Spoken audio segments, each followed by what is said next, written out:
Smooth. Sunglass ছাড়া চলেন কিভাবে?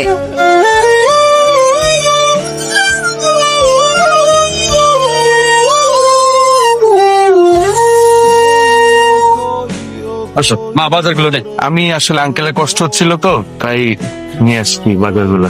তো কি করবো, মিডল দিব? বলদের মতন হা করে তাকিয়ে আছেন কেন? থাকেন বলো।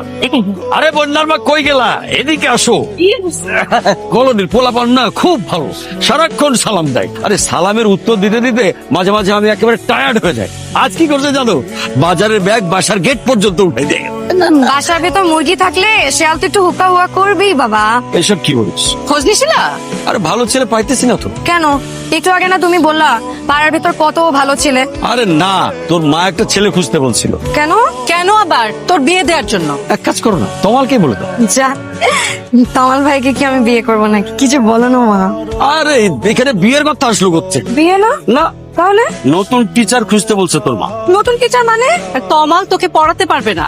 ওর এই কি যেন সেমিস্টার ফাইনাল আছে, তারপরে প্রজেক্টের কাজ জমা দিতে হবে, ওর সময় হবে না তোকে পড়ার। তো তুমি আমাকে আগে বলবে না মা? আরে ওর মা তো গতকালই আমাকে জানালো। আমি তোর বাবাকে বলেছি নতুন একজন দেখতে হবে না। এ কি, ওর আবার কি হলো? আমি কি করে জানবো, সব তো ঠিকঠাকই ছিল। তারপরে যে আমার মনে হচ্ছে ঝাড়ু দুইবার দেও মানে আপনি আমাকে পড়াবেন না কেন? আমি কিছু জিজ্ঞেস করছি আপনাকে? আপনি আমাকে পড়াবেন না কেন? বন্যা একটু বোঝার চেষ্টা করো। আমি কি বুঝবো? আচ্ছা ঠিক আছে, এখন থেকে আমি অনেক পড়াশোনা করব, আমি অনেক মনোযোগী হব। আপনি আমাকে যা বলবেন আমি তাই করব, একদম সময় নষ্ট করব না, দুষ্টামি করব না। আপনি আমাকে ছেড়ে যেন না প্লিজ। ছেড়ে যাচ্ছি কোথায়? এখানে কেউ কাউকে ছেড়ে যাচ্ছে না। আমার পড়াশোনার প্রেশারের কারণে, আমার ব্যস্ততা বেড়ে যাওয়ার কারণে আমি তোমাকে পড়াতে পারছি না, দ্যাটস ইট। আমার তো তোমার মার সাথে কথা হয়েছে, প্রয়োজন হলে আমি তোমাকে একটা টিচার খুঁজে দিব, সে আমার চাইতে তোমাকে ভালো পড়াবে। আমি চেয়েছি আপনার কাছে ভালো টিচার। এখন দেখো মানে আমি তো পারছি না জিনিসটা, মানে তারপর তোমার যখনই মনে হবে যে তুমি কোনো কিছু বুঝতেছো না, তখন তুমি আমার কাছে চলে আসবে। আমার বাসায় তো তোমার ফ্রি অ্যাক্সেস আছেই। আমি আপনার করোনা চাই না, আমি কিছু জানি না, আপনি আমাকে পড়াবেন। বন্যা আমি তোমাকে পড়াবো না, এবং আমি তোমাকে কেন পড়াবো না সেটা তুমি আজকে বুঝবে না, একদিন ঠিকই বুঝতে পারবে। বাচ্চাদের মতো কান্না করতেছে। আপনিও একদিন ঠিকই বুঝবেন কেন রান্না করতে যাই। আরে বন্যা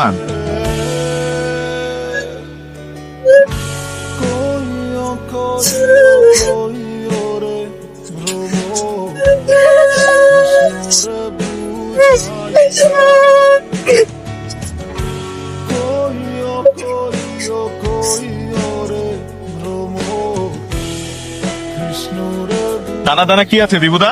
দুপুরে পান্তা ইলিশ আছে, ইলিশের সাইজটা একটু ছোট রে। এটা বন্যা না? হ্যাঁ, ওকে একটু অন্যরকম লাগছে, তুমি ম্যাচিওর সুন্দর। বিয়ে ঠিক হলে মেয়েদের একটু সুন্দর লাগে রে। দুহাত ধরে নেব, মনে থাকতে দেব। আচ্ছা তুমি কি আমাকে চিনতে পারো নাই নাকি? আমাকে ইগনোর কেন করছো বন্যা? যাক, পিচ্ছি থেকে বন্যা হয়ে উঠতে পারছি তাহলে। আমি কোথায় আপনাকে ইগনোর করছি? আপনি তো আমাকে ইগনোর করেছেন এত বছর। আমি তো আপনার সাথেই থাকতে চেয়েছিলাম, আপনি তো ছেড়ে চলে গেছেন। হাত ছাড়েন, ব্যথা পাচ্ছি। যদি না ছাড়ি? চুরি ভেঙে যাবে। ভেঙে গেলে কিনে দেবো।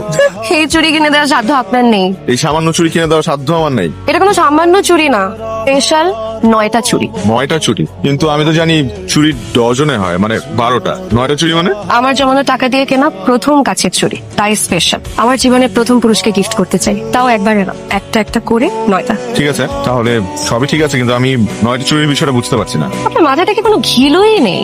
একটা সিম্পল জিনিস বুঝেন না, আমি তোমাকে ভালোবাসি। এখানে অক্ষর কয়টা? 9টা? এখানে চুরিও 9টা। যেদিন আমি আমার ভালোবাসার মানুষকে একটা একটা করে 9টা চুরি দিব, সেদিন পূর্ণতা পাবে আমি তোমাকে ভালোবাসি। আমার চুরি নিয়ে আপনার এত ইন্টারেস্ট কেন? আপনি এক কাজ করেন, আপনি মুখ বুঝে বই পড়েন আর বিদেশ যাওয়ার প্রস্তুতি নেন। আর বিদেশে যে ধলা একটা মেয়ে দেখে তাকে বিয়ে করে ফেলেন। আর আপনার যদি কপাল ভালো থাকে তাহলে আপনি আমার বিয়েও খেয়ে যেতে পারবেন। 3 মাস পর আমার বিয়ে। আরে আসসালামু আলাইকুম। তমাল, ওয়ালাইকুম আসসালাম। তুমি তো অনেকদিন পর আসলা, তোমাকে তো ইদানিং দেখাই যায় না। হ্যাঁ, আমি একটু আমার পড়াশোনা নিয়ে ব্যস্ত ছিলাম, তাই আসা হয় নাই। ভাবলাম একটু দেখা সাক্ষাৎ করে যাই, আপনারা কেমন আছেন একটু জেনে যাই। বোনার কি অবস্থা, ওর পড়াশোনা কেমন চলছে? তুমি ওকে না পড়িয়ে ভালোই করছো। কেন কেন? ও কি ইন্টারে খুব খারাপ রেজাল্ট করেছে নাকি? আরে না, তুমি ওকে পড়ানো বাদ দেওয়ার পর থেকে ও খুব ভালো রেজাল্ট করা শুরু করেছে। ওকে তো পড়াশোনার ব্যাপারে এতটা সিরিয়াসলি আমি কোনোদিন দেখি নাই। ও তো 4 সাবজেক্টে A+ পেয়েছে। একটুর জন্য গোল্ডেন প্লাসটা মিস হয়ে গেল। আমরা স্বপ্নেও চিন্তা করি নাই যে ও এত ভালো রেজাল্ট করবে। ভালো তো। ও কোথায় এখন? ওই যে ছাদে, ছাদ বাগানে, ও আর ওর গাছ। আপনি দেখি আমার পিছুই ছাড়ছেন না। এবার আর পিছু ছাড়ার জন্য আসেনি।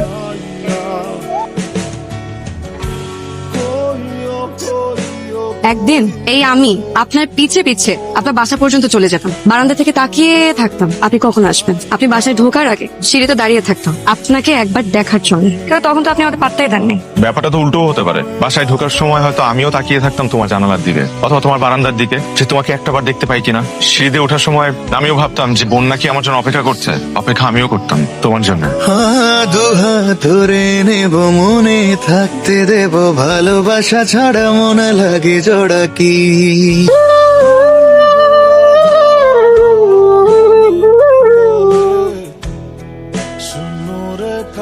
তাহলে আপনি আমাকে এত কষ্ট দিলেন কেন, ছেড়ে গেলেন কেন আমাকে? তুমি ছোট ছেলে, আমি ছিলাম তোমার চেয়ে বয়সে বড়। পুরো সিচুয়েশনটা আমার একটু ম্যাচিউরলি হ্যান্ডেল করা দরকার ছিল, আমি তাই করেছি। ক্ষণিকের মোহের উপর ভিত্তি করে আমি একটাবারের জন্য তোমাকে বলতে পারিনি যে আমিও তোমাকে ভালোবাসি, তাই পুরো বিষয়টা আর এগোতে দিইনি, বিভিন্ন ভাবে তোমাকে ইগনোর করে গিয়েছে। আর আমি যে এত কষ্ট পেলাম, আমার যে মনটা ভেঙে গেল, আপনার জন্য আমার ভালোবাসা মরা পাতার মতো নষ্ট হয়ে গেছে, সেটা কি হবে? বন্যা, আমি এই ভালোবাসার গাছে আবার নতুন করে ফুল ফোটাতে চাই, আমাকে আর একটা সুযোগ দাও।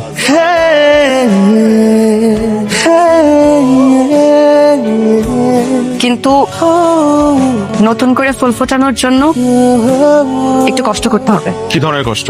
আমার ভালোবাসা অর্জন করে নিতে হবে। আমি রাজি আছি, এতটুকু কষ্ট তো করতেই পারি, নাহলে কিসের ভালোবাসলাম।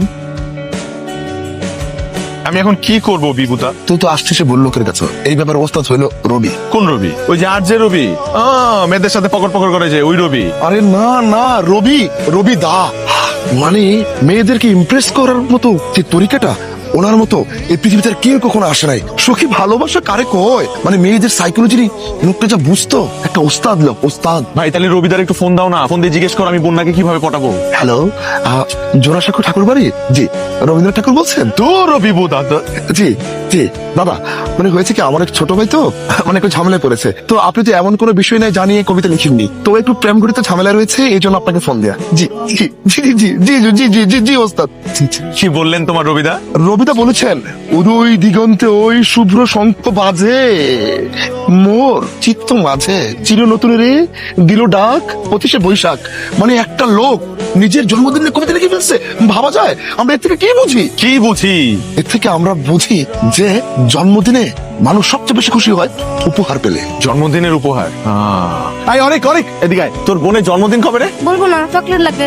চকলেট কোথায় পাবো আমি এখন? যত সব, তোমার কাছে চকলেটও আছে? আমি সবসময় প্রস্তুতি রাখি তোর জন্য। এনে বল। আর বলে তো জন্মদিনই নেই। কি?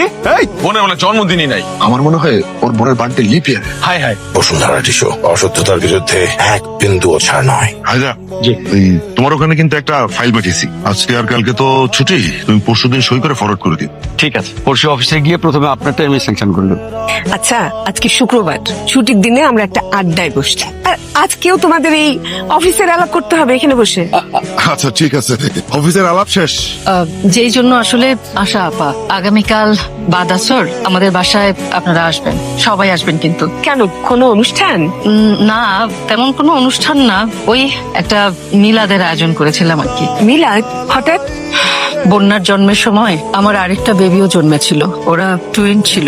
বন্যার বাবা তো মহা খুশি ছিল, এত খুশি মেয়েদের আগাম নাম রেখে ফেলেছিলাম আমরা, বন্যা আর বর্ষা। প্রিম্যাচিউর ডেলিভারির কারণে ওদের জন্মটা খুবই ক্রিটিক্যাল একটা সিচুয়েশনের মধ্যে পড়ে গিয়েছিল। আমারও অসম্ভব ব্লিডিং, জন্মের মাত্র কয়েক ঘন্টা পরেই বর্ষা মারা যায়।